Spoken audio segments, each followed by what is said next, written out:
Hi friends, wish you a very happy new year. आशा करता हूँ आप लोग बहुत अच्छे होंगे और स्वागत है आपका एक नई वीडियो के साथ, एक नए टॉपिक के साथ में। तो सबके घरों में इलेक्ट्रिसिटी कनेक्शन तो है ही ना, मजाक कर रहा हूँ। इलेक्ट्रिसिटी कनेक्शन तो सबके घरों में होता है और बिजली हमारी एक ऐसी ज़रूरत है जो हमारे डेली कामों में बहुत हमेशा काम आती है और हम इसके बिना शायद अब जी नहीं सकते हैं। चाहे पढ़ाई हो, जॉब हो, बिजनेस करना हो या फिर और भी कुछ, हम इलेक्ट्रिसिटी के बिना अब कुछ भी काम डेली बेसिस पे नहीं कर सकते हैं। सुबह जागने से लेके रात के सोने तक हमें इलेक्ट्रिसिटी की ज़रूरत पड़ती ही पड़ती है। आज की वीडियो में बात करेंगे बिजली बिल के बारे में। अब हम बिजली यूज़ कर रहे हैं तो उसका बिल भी आएगा और वो भी हमें भरना ही पड़ेगा। तो चलिए आज बात करते हैं बिजली बिल के बारे में। बिजली का बिल तो आपने देखा होगा और आप पेमेंट भी करते होंगे, पर क्या आपने बिजली बिल को समझने की कोशिश की? उसके अंदर क्या क्या टर्म्स लिखे होते हैं, क्या क्या वैल्यूज़ लिखी होती हैं? क्या आपने उसे कभी ध्यान से पढ़ के समझने की कोशिश की है? नहीं ना। तो आज इसी वीडियो में बात करेंगे कि बिजली का बिल हम कैसे पढ़ सकते हैं, उसमें क्या क्या टर्मिनोलॉजी यूज़ होती है और उनका क्या क्या मतलब होता है। तो चलिए शुरू करते हैं। वीडियो को अंत तक देखिएगा, आपको अच्छी जानकारी मिलेगी और बिजली के बिल के बारे में काफ़ी कुछ आप आज नया सीख के जाएंगे। तो बने रहिएगा अंत तक। बिजली का बिल एक ऐसा डॉक्यूमेंट है जिसके अंदर हमारे मीटर कनेक्शन से लेके उसके बिल के बारे में सारी जानकारी अवेलेबल होती है। बात कर लेते हैं उन टर्म्स की जो बिजली के बिल में मेंशन्ड होती है। वो टर्म्स हैं नेम, आपका बिलिंग एड्रेस, आपके ईमेल आईडी, आपका phone number, working sequence, district division, bill month, bill date, sanction load, MDI, power factor, pole number, meter reading status, tariff, cycle number, CA number, tariff category, energization date, meter type, supply type, bill number, bill basis, OD number और भी काफी कुछ इसमें mention होता है। आइए इन सभी terms को एक करके पढ़कर हम समझते हैं कि इनका मतलब क्या होता है। नेम, जैसा कि उसके नाम से पता लग रहा है, इसमें जिस फैमिली मेंबर के नाम से आपका बिजली का बिल, बिजली का कनेक्शन आपका जो है अलॉट किया गया है, ये उसमें उसका नाम मेंशन होता है। जैसे अगर आपका ज़्यादातर लोगों का बिल कनेक्शन जो होता है वो अपनी मदर के नाम पे होता है या फादर के नाम पे ही होता है। तो जो भी आपका बिजली का कनेक्शन है जिसके भी नाम पे है, उसका नाम उस बिल के अंदर नेम वाले कॉलम में मेंशन किया जाता है। उसके बाद आता है बिलिंग एड्रेस। बिलिंग एड्रेस आपका वो एड्रेस है जिस एड्रेस पर आपको आपका बिजली का मीटर और कनेक्शन जो है आपको अलॉट किया गया है। फिर आता है mobile number and email ID. उसके बाद आता है डिस्ट्रिक्ट और डिवीज़न। जिस एड्रेस पर आप रहते हैं वो किस एरिया में, किस डिस्ट्रिक्ट के अंदर, किस स्टेट के अंदर, किस डिवीज़न के अंदर आता है, वो इससे मेंशन होता है। उसके बाद आता है वर्किंग सीक्वेंस। इसका मतलब है बिजली के मीटर की रीडिंग को रिकॉर्ड करने का एक तरीका। इस प्रोसेस का यूज़ तब किया जाता है जब इलेक्ट्रिसिटी डिपार्टमेंट या मीटर रीडर मीटर की मैनुअल रीडिंग लेता है और उससे बिल जनरेट करता है। वर्किंग सीक्वेंस एक सिस्टमेटिक नंबर या ऑर्डर होता है जो ये बताता है कि किसी स्पेसिफिक एरिया में मीटर रीडिंग कैसे ले जानी चाहिए। उसके बाद आता है बिल मंथ, वो महीना जिसके लिए आपको बिजली का बिल पे करना होगा क्योंकि आप उस महीने के लिए उतनी बिजली कंज्यूम कर चुके हैं। तीसरा आता है बिल डेट, ये वो तारीख है जिस पर आपका इलेक्ट्रिसिटी बिल जनरेट किया गया है। उसके बाद आता है सैंक्शन लोड, ये वो मैक्सिमम वैल्यू है इलेक्ट्रिसिटी लोड की जो आपके मीटर के लिए बिजली विभाग ने अप्रूव की है। इसे हम बिजली आपूर्ति की मात्रा भी कह सकते हैं। इसे हम किलोवाट KW के अंदर या किलोवाट एम्पियर में मेजर करते हैं। डोमेस्टिक कलेक्शन के लिए 2 किलोवाट का होता है और कमर्शियल के लिए 10 किलोवाट का। अब आते हैं एमडीआई, इसे कहते हैं मैक्सिमम डिमांड इंडिकेटर। ये मेजर करता है आपकी घर में आने वाली बिजली की मैक्सिमम डिमांड कितने किलोवाट तक गई है और उसी के अकॉर्डिंग आपका बिजली का बिल फाइनली रेडी किया जाता है। अब बात कर लेते हैं पावर फैक्टर की। इसको एफिशिएंसी ऑफ पावर यूसेज कहते हैं। It is the ratio of actual power you use and the total power supplied to your home. Ideal power factor होता है 1। अगर पावर फैक्टर 1 से कम है तो आपका बिजली के बिल में एक्स्ट्रा चार्जेस ऐड होके आ सकते हैं। अब बात करते हैं पोल नंबर की। ये पोल नंबर वो होता है जिस पोल के थ्रू आपके घर में मीटर लगाते टाइम, मीटर कनेक्शन लगाते टाइम आपको मेन सप्लाई से कनेक्शन प्रोवाइड किया जाता है। तभी तभी आपने देखा होगा कि जैसे ही लाइट जाने पर आप कंप्लेंट करते हैं तो उन्हें कैसे पता लगता है कि आप किस जगह पर रहते हैं। आप अपना सीरियल नंबर बताते हैं और वो आपका पोल आके ठीक कर जाते हैं। तो ये पोल नंबर वही होता है जो आपके बिजली के बिल के अंदर मेंशन किया जाता है। अब आता है मीटर रीडिंग स्टेटस। ये बताता है कि मीटर रीडिंग कैसे ली गई है। इसके 3 स्टेटस होते हैं, normal, provisional and faulty. Sorry, अगर मीटर की रीडिंग का स्टेटस नॉर्मल है तो इसका मतलब रीडिंग सही टाइम पर मिल गई है। अगर स्टेटस प्रोविजनल है तो मीटर रीडिंग नहीं ली जा सकी है और आपका बिल एस्टिमेटेड कंजम्पशन के हिसाब से ही आपको प्रोवाइड किया जाएगा। अगर स्टेटस फॉल्टी है तो अनुमान के आधार पर आपका बिल आपको भेजा जाएगा। अब आते हैं साइकिल नंबर पर। यह नंबर कंज्यूमर्स को डिफरेंट ग्रुप्स में डिवाइड करने के काम में आता है।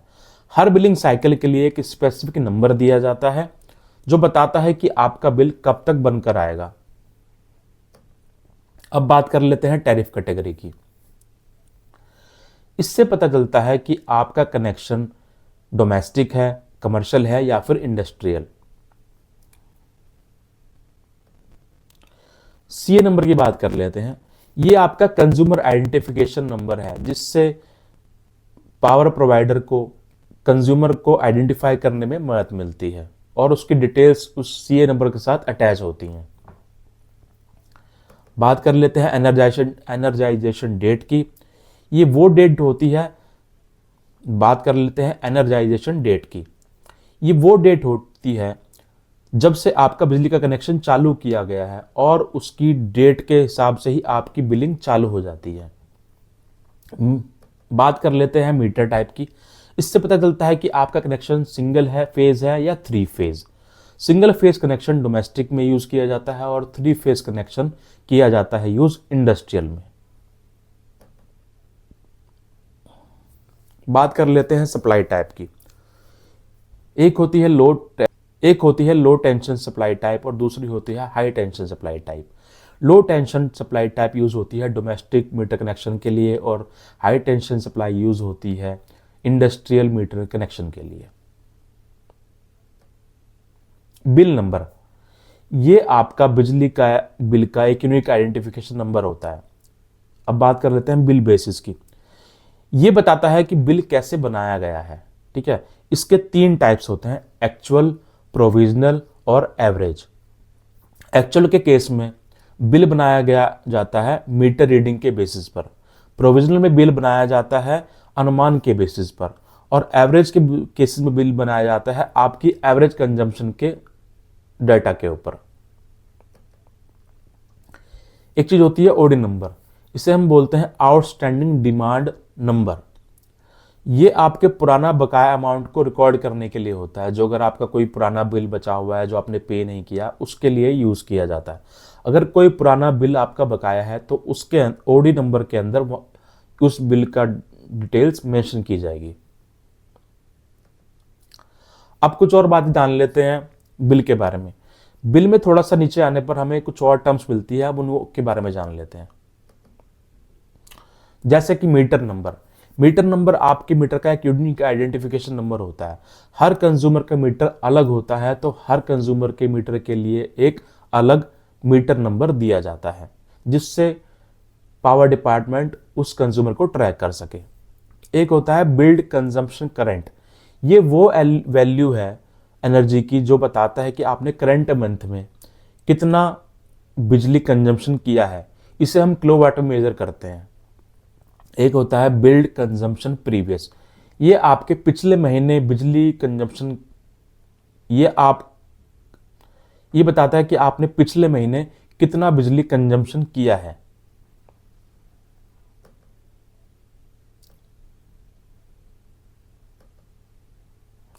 एक टर्म होता है मल्टीप्लिकेशन फैक्टर। यह बिजली मीटर द्वारा रिकॉर्ड की गई खपत को सही करने के लिए इस्तेमाल करने वाला फैक्टर है। एग्जाम्पल के लिए, अगर मीटर का रीडिंग 500 है और उसका मल्टीप्लिकेशन फैक्टर 10 है, तो आपकी जो एक्चुअल खपत होगी वो होगी 500 मल्टीप्लाई बाय 10 इंटू 5000 यूनिट। एक टर्म होती है करंट कंजम्पशन, वर्तमान खपत। यह वह बिजली खपत है जिसे आपने वर्तमान बिलिंग साइकिल में इस्तेमाल किया है।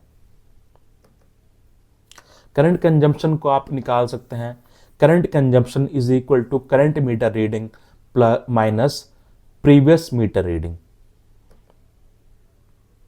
एग्जाम्पल के लिए, अगर आपकी मीटर रीडिंग 1200 यूनिट्स है और प्रीवियस मीटर रीडिंग आपकी 1000 यूनिट्स है, तो आपके करंट कंजम्पशन होगी 1200 माइनस 1000 यानी कि 200 यूनिट्स, जो आपका इस महीने का करंट कंजम्पशन दिखाएगा। उससे आप अपना करंट कंजम्पशन कैलकुलेट कर सकते हैं। अब बात कर लेते हैं बिल कैलकुलेशन से जुड़ी और कुछ इंपॉर्टेंट टर्म्स की और बिल ब्रेकडाउन की। इसमें एक इंपॉर्टेंट टर्म आती है फिक्स चार्ज। ये एक स्टैंडर्ड चार्ज है जो बिजली विभाग आपसे वसूलता है आपके सैंक्शन लोड के ऊपर। 4 किलोवाट के सैंक्शन लोड के लिए ये होता है 450 रुपये की तकरीबन। ये कोई फिक्स मैं अमाउंट नहीं बता सकता हूँ, जो मैंने रिसर्च किया है, मुझे वो जो मिला है मैं बता रहा हूँ आपको। अगर आपको कुछ इसके बारे में और जानकारी मिले तो प्लीज़ कमेंट्स में ज़रूर बताएं। एक टर्म होती है एनर्जी चार्जेस। पहली 200 यूनिट पर दिल्ली गवर्नमेंट, जैसे मैं दिल्ली में रहता हूँ तो दिल्ली गवर्नमेंट 0 से 200 यूनिट तक सब्सिडी देती है, आपको उस पर कोई बिल पे नहीं करना। अलग अलग स्टेट में ये अलग अलग हो सकता है। 201 से 400 यूनिट पर आपको 7 रुपये प्रति यूनिट आपको पे करना पड़ता है, और 400 यूनिट से ऊपर आपको 8 रुपये प्रति यूनिट आपको पे करना पड़ता है। एक टर्म होती है पेंशन सरचार्ज। ये फिक्स्ड है 7% पर एनर्जी चार्जेस के रूप में। एक टर्म होती है पीपीएसी, जिसे हम पावर परचेज एडजस्टमेंट चार्ज बोलते हैं। ये 35% एडिशनल चार्जेस होता है on energy and fix charge due to fuel cost variations. Last में आपका ड्यू अमाउंट और due date of payment mention होती है बिल के ऊपर, जिससे आप ये देख सकते हैं कि आपका बिल आपको कितना पे करना है और उसकी लास्ट डेट पे करने की क्या है। Formula for calculating electricity cost. Electricity cost is equal to electricity consumption in kilowatt hour into tariff per unit, जिससे आप अपना बिल कितना आपका बनेगा यूनिट्स के हिसाब से आप बिल के अंदर देख के उसको कैलकुलेट कर सकते हैं। अब बात कर लेते हैं बिल पेमेंट ऑप्शंस आपके पास क्या क्या हैं। आप पेमेंट कर सकते हैं यूपीआई के थ्रू, चेक के थ्रू, और कैश डिपॉजिट्स के through, net banking, mobile banking. ये आपके पास में बहुत सारी ऑप्शंस हैं जिससे आप बिल पे कर सकते हैं, और आप आई एम श्योर आप लोग ये यूज़ कर भी रहे होंगे। तो दोस्तों, ये था आज का वीडियो बिजली बिल के ऊपर। आई होप अब आपको बिल समझना आसान हो गया होगा, और जो भी टर्म्स उसमें लिखी हैं आप उसको अच्छे से समझ सकते हैं, अपना बिजली का बिल कैलकुलेट कर सकते हैं अपने आप। और जो टर्म्स आपको लगता था कि आप समझ नहीं पा रहे हैं, जो आपको मुश्किल लगती, तो शायद इस वीडियो से आपको कुछ उसमें हेल्प मिले और आप उसको दूसरों को भी समझा पाएँ। पहले खुद समझने के बाद में दूसरों को भी समझा पाएँ। तो अगर ये वीडियो आपको अच्छी लगी हो तो प्लीज़ उसको लाइक करें, और ज़्यादा से ज़्यादा लोगों के साथ शेयर करें, और चैनल को सब्सक्राइब करना ना भूलें। Again very happy new year and thank you so much.